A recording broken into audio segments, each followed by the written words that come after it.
hablábamos en la rotativa, lo importante del inicio y el retorno a las clases semipresenciales, ¿no? Hay muchísima expectativa, sobre todo en los más pequeños, en los niños, la ansiedad que se generó 2 años sin asistir a clases de manera presencial, sin ver, sin compartir con sus amigos, con sus profesores, las repercusiones y el impacto de no llevar las clases de manera presencial en el Perú, sobre todo, ha sido tremendo por las desigualdades que hay también en nuestro país. No es lo mismo para un estudiante en Los Olivos que para un estudiante en Pucacuro, en Loreto. Lamentablemente las brechas son enormes y las repercusiones de no haber llevado estos 2 años, de ser uno de los últimos países, Joana, en retornar a las clases semipresenciales, nos va a pasar factura. Pero ya, al menos por fin, desde el día de mañana, lunes 14, muchos colegios públicos comienzan el retorno, y esto es importante para que sea un retorno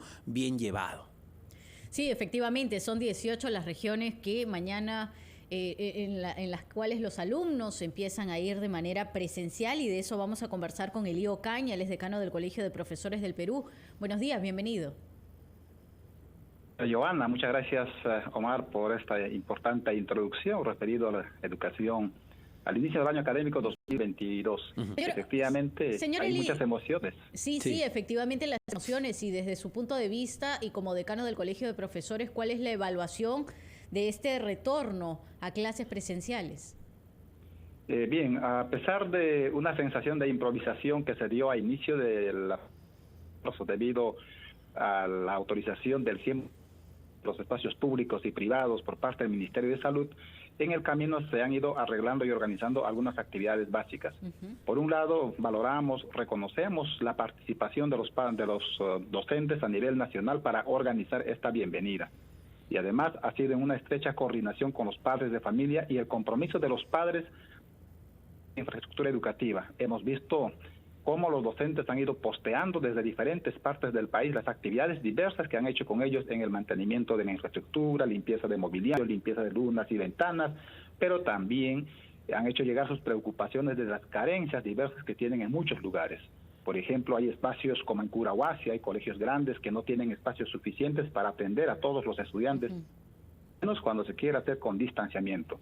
Hay zonas como el Bray, por ejemplo, el 70% va a iniciar el día de mañana, pero un 30% lo harán en las siguientes semanas. Pero si miramos tan cerca, aquí en Lima Provincias, un porcentaje de colegios iniciarán el día de mañana, otro porcentaje el día 21 y porcentaje no menor, y por eso es poco importante, el día 28 de marzo. Esas diferentes fechas de inicio obedecen a las mismas condiciones de infraestructura, de los climas, de las habilitaciones de las aulas. Y un tema mayor aquí, Omar y Joana, es que nos hace sentir los directores el escaso presupuesto que tienen para mantenimiento, pero que no es suficiente. ¿Por qué? Lo que uno no entiende, y digamos, nos seguimos preguntando es por qué ya siendo 14 de marzo, el día de mañana, ¿por qué todavía hay colegios en el país que no cuentan con los implementos necesarios? Esta semana que pasó hablábamos con una comunidad en Yurimaguas y nos decían que los colegios no tenían ni alcohol en gel, no habían recibido los implementos necesarios para que los chicos vuelvan a clases. Y uno dice, vamos, han tenido 2 años para prepararse, para que los colegios lleguen en óptimas condiciones, o al menos la mayor parte de ellos. Pero ¿por qué? ¿Por qué al día de hoy todavía no todos cuentan con lo necesario?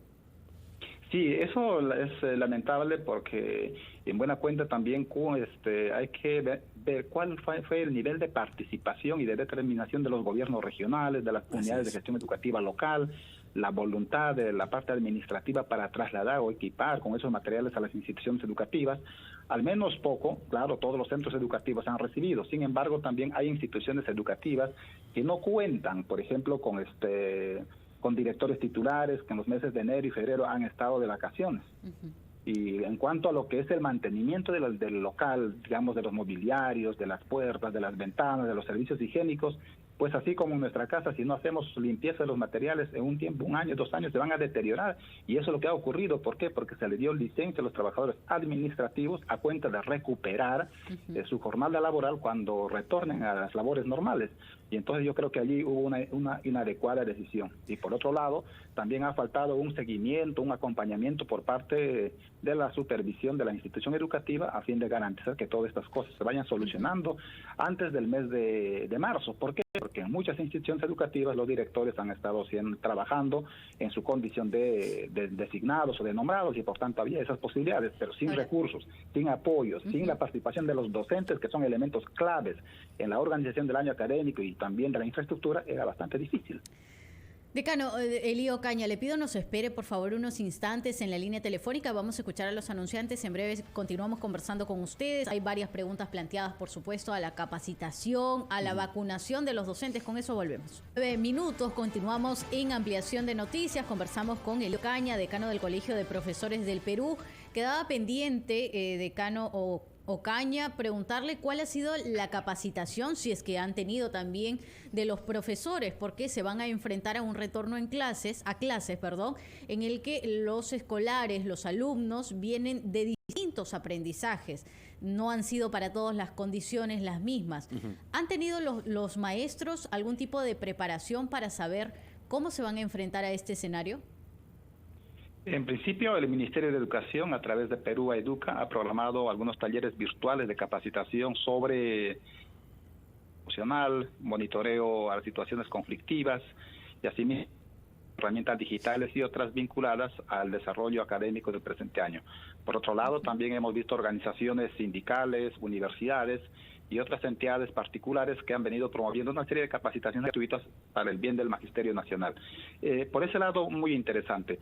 Sin embargo, requerimos una capacitación más estructurada, más organizada, más secuencial para todas las instituciones educativas, para todos los docentes, entendiendo que incluso este año se incorporan más de 140,000 docentes contratados y tienen que adecuarse a un nuevo sistema de trabajo. Sabemos que hoy tenemos que volver a un trabajo híbrido, que significa un trabajo presencial y un trabajo también virtual, algo que el Ministerio de Educación dejó de hablar porque no está en la capacidad de implementar. Es más, por ejemplo, las tabletas que se entregaron en los años 2020, 2021, en muchos lugares aún no están siendo operativas. Nos dicen desde Ancash, nos escriben desde Ancash que allí, por ejemplo, aún no se ha contratado a los responsables para poder ver el mejoramiento de las tabletas y el uso correspondiente de lo mismo. Pero por otro lado también hay regiones a este momento que tienen dificultades de inicio del año académico por las intensas lluvias que ocurren en la sierra y en la selva peruana. Recordemos que estamos en marzo y son épocas de mucha lluvia y por tanto los docentes, así haya capacitaciones o así se abran las escuelas para atender a los niños, tienen muchas dificultades que hay que atenderlas. Es más, si no tenemos los recursos suficientes, eso va a ser bastante difícil. Sí, claro. Y uno de los temas que están presentes en la voz de los docentes es también la necesidad de atender el problema del mismo docente. Si bien es cierto, hay que capacitar a los docentes para atender a los estudiantes, pero también no tenemos que olvidarnos de miles de docentes que han sido afectados. Tenemos más de 3,000 docentes fallecidos, tenemos docentes que han perdido familiares, padres, hermanos o hijos, y por tanto hay que también atender a eso. De tal manera que nosotros, disculpen Omar, habíamos propuesto que se contrataran psicólogos, que se contrataran personal especializado para atender las necesidades socioemocionales de la comunidad educativa, es decir, de estudiantes, familia, y eso no se está dando. Y decano, justo en esa línea que usted menciona, ¿no? El nivel de afectación que ha habido entre los docentes por la COVID-19, ¿cuál es el avance en el proceso de vacunación entre ellos? Es decir, en su mayoría todos están debidamente vacunados, tienen su dosis de refuerzo. ¿Qué sabemos de eso? Porque, claro, de todas maneras, el nivel de exposición y el riesgo puede ser alto en un aula de clases con muchos niños. Sí, tenemos un promedio de 8,5 millones de estudiantes en las escuelas públicas y privadas. Un promedio de 6,5 millones están en las escuelas públicas. Pero entender que actualmente, a partir del mes de enero, se hizo una campaña permanente para la vacunación de las personas menores de 17 años hasta 5 años, que es el rango que están en y educación secundaria. Lamentablemente, cuando se suspendieron los aforos y también se relajó en la atención y la vacunación, y además también renunciaron el equipo técnico de vacunación del Ministerio de Salud, se vio como que estos temas estaban siendo descuidados.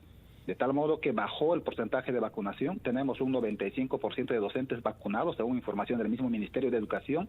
Nosotros hemos expresado que se debe dar, por ejemplo, la relación de dónde están los docentes no vacunados, porque hay docentes que no se quieren vacunar por motivos religiosos, por otros motivos, por temor a la vacuna. Sin embargo, como educadores, siendo profesionales de la ciencia, la cultura, que creemos en la investigación y la producción científica, tenemos que entender que la primera barrera para mantenernos sanos es la vacunación. Y lo mismo ocurre también para nuestros estudiantes. Cuando uno ve los cuadros estadísticos de la vacunación de estudiantes, la única región que está con un 68% es Ica y es Callao. Las demás regiones están con 55%, 45% de vacunación de sus niños de 5 a 11 años de edad. Y eso con la primera dosis. Y con la segunda dosis, las regiones que están bajísimas están, por ejemplo, con 13%, con 14% es Puno. Entonces, así tenemos que ir identificando cuáles son las regiones donde hay menos vacunación y hay que atender a ellas. Hay regiones como Ancash, la zona andina, Corongo, por ejemplo, una provincia alejada, donde nos dicen que no hay vacunación. Los niños tienen que caminar 3, 4 kilómetros para llegar a la escuela. Hay lluvias, entonces tenemos que enfrentar, aparte de la vacunación, esos problemas de distancia y otras que generan otras necesidades, alimentación escolar. ¿Cuál es la posición del Colegio de Profesores del Perú con relación a ampliar el aforo al 100% en los centros educativos? En principio hay que hacer una campaña masiva de vacunación para nuestros estudiantes. No soltemos inmediatamente ese uso, sobre todo en las ciudades donde se cuenta con muchos estudiantes, cuando se tiene un aula con 35, 40 estudiantes. Pero hay regiones, hay provincias, hay lugares donde, por ejemplo, en cada aula están 22, 23 estudiantes, de tal manera que en esos lugares, por ejemplo, ya están atendiendo al 100% de estudiantes. Porque a veces puede generar también una confusión. Cuando se dice hay que usar el 50%, básicamente en instituciones educativas que tienen una sobrepoblación escolar. Tienen 35, 40, 30 estudiantes, entonces están utilizando con aforos. Pero en las escuelas que tienen menos de 25, 20 estudiantes, entonces allí sí se está trabajando con el 100% de estudiantes y ya no es necesario tomar en cuenta el tema del aforo. Pero aquí algo importante, Omar y Giovanna, que el Ministerio de Educación debe tomar en cuenta. Yo creo que, y esta pandemia nos ha enseñado, la cantidad de alumnos que un docente debe atender por aula debe ser en educación secundaria un promedio de 25. En educación primaria de 20 a 25 y en educación inicial debe ser de 15 a 20 estudiantes para atender con calidad, para atender con buena organización. Y eso significa más docentes, eso significa mejorar las estrategias de enseñanza-aprendizaje, una nueva infraestructura que lamentablemente no se ha dado. Porque en materia de infraestructura es de lamentar, vamos a retornar a casi a las mismas condiciones de la prepandemia. Decimos una nueva escuela, pero estamos igual que la prepandemia.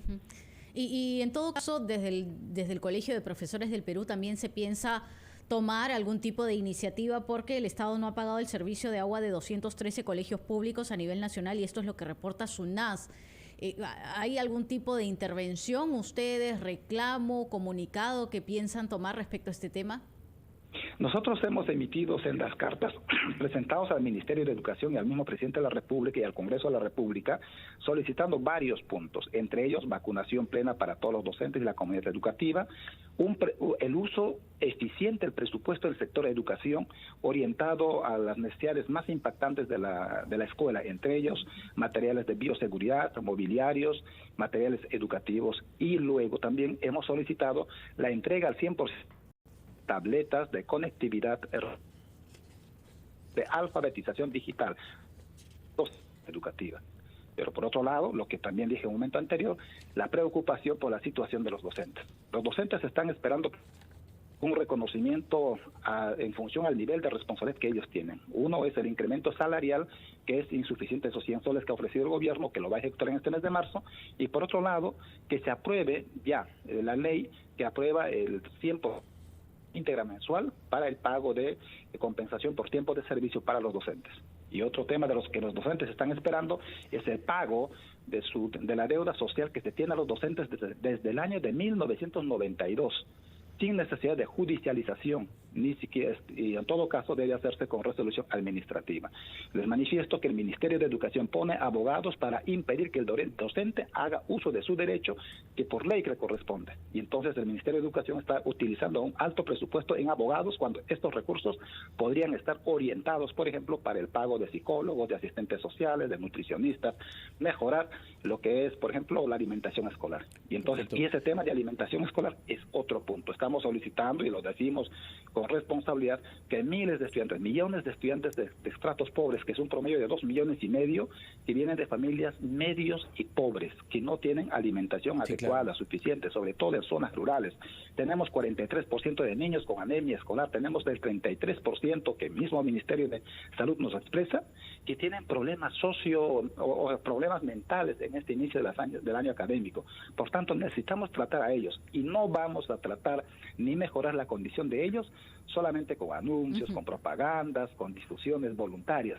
Tiene que ser con compromiso. Muchísimas gracias, decano Elio Ocaña, por darnos una radiografía de cómo se encuentra efectivamente el sector educación, uno de los más importantes y que necesita urgentemente toda la atención posible. Elio Ocaña, sí, Omar, decano no sé si me permites algo final. Muy brevemente, por favor. Sí, muy breve. No olvidemos que tenemos un proyecto educativo nacional referente con el cual tenemos que trabajar la reforma educativa, la reforma magisterial, y tenemos que trabajar también un nuevo programa intensivo de descentralización educativa, efectiva y pertinente a nuestras regiones. Perfecto. Muchas Muchísimas gracias decano por esta entrevista. Elio Ocaña, decano del Colegio de Profesores del Perú.